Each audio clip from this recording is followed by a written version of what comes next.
Here's a 20-year-old Prado, something we haven't seen before, something to look out for.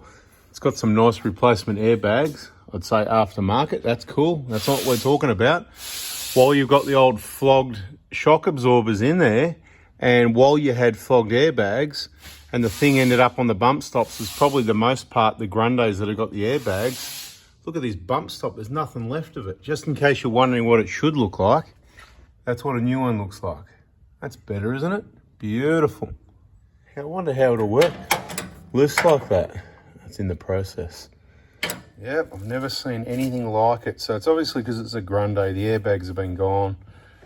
It's not so much that they're old, these bump stops, but maybe because they're a bit older and they're getting smashed by airless airbags. Anyway, there's the part number. I wouldn't suggest you go and buy them because you're just not going to need them. I've never replaced them on any other vehicle. So I guess the lesson here is replace the airbags before it needs it, so it doesn't spoil your trip and cost you extra money on bump stops that you never needed. Oh, those bump stops look good now, don't they? Nice new ones. Beautiful. Have a look at that. Solid. Makes you want some new ones, doesn't it? They're about $100 each, so don't waste your time.